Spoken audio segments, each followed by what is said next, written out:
কথা বলবো না, হঠাৎ মুখে কুলুপ বিদ্রোহী দিলীপের। তুঙ্গে রাজ্য সভাপতি পদের জল্পনা, তিনি প্রাতঃভ্রমণে বেরোলেই নাকি শিরোনাম তৈরি হয়। রাজ্য রাজনীতিতে প্রবাদে পরিণত হয়েছে দিলীপ বচন। বস্তুত দিলীপ ঘোষ লোকসভা নির্বাচনে হারের পর থেকেই লাগাতার বিস্ফোরণ ঘটাচ্ছিলেন। প্রাতঃভ্রমণে বেরিয়ে রোজই দলের বিরুদ্ধে বিদ্রোহের সুর তুলে শিরোনামও করাচ্ছিলেন ভালোই। সেই দিলীপ ঘোষ নাকি আর মর্নিং ওয়াকে গিয়ে সংবাদ মাধ্যমকে কিচ্ছু বলবেন না, তেমনটাই সিদ্ধান্ত নিয়েছেন।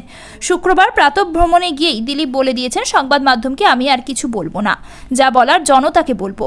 ভোটে হারের পর বিদ্রোহী হয়ে ওঠা দিলীপ অকস্মাৎ মুখে কুলুপ আঁটলেন কেন, প্রশ্ন ওঠা শুরু হয়েছে। সেই সঙ্গে শুরু হয়েছে জল্পনাও। তাহলে কি কেন্দ্রীয় নেতৃত্বের কোনো বার্তা পেয়েছেন দিলীপ? তারপরই বিদ্রোহে আপাতত ইতি টানার সিদ্ধান্ত, নাকি দিলীপ ঘোষ ওই জল মাপছেন? মোদি 3.0 মন্ত্রিসভায় ঠাঁই পেয়েছেন রাজ্য বিজেপির সভাপতি সুকান্ত মজুমদার।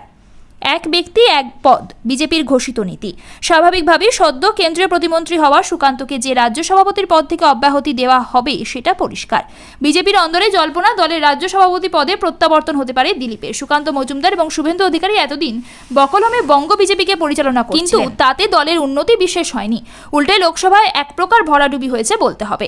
এবারে লোকসভায় প্রার্থী নির্বাচনে সবচেয়ে বেশি গুরুত্ব পেয়েছেন শুভেন্দু, কিন্তু বিরোধী দলনেতাকে গুরুত্ব দিতে গিয়ে ব্যর্থ হয়েছে দল। এবার দিলীপ সুকান্তদের পাল্টা লবির দিলীপকে ফের রাজ্য সভাপতি পদে ফেরানো হতে পারে বলে জল্পনা। প্রশ্নাতীতভাবেই দিলীপ ঘোষ রাজ্য বিজেপির সফলতম সভাপতি, তার সঙ্গে যোগ রয়েছে সংঘেরও। ফলে সুকান্ত সরলে তার জায়গায় দিলীপকে সভাপতি করা হলে অবাক হওয়ার কিছু থাকবে না। দিন দুই আগে কেন্দ্রীয় মন্ত্রী হিসাবে দায়িত্ব নেওয়ার আগে যেভাবে সুকান্ত দিলীপের আশীর্বাদ নিতে গিয়েছিলেন সেটাও বেশ তাৎপর্যপূর্ণ। এরই মধ্যে দিলীপের মুখে কুলুপ আটা জল্পনা আরও বাড়াচ্ছে।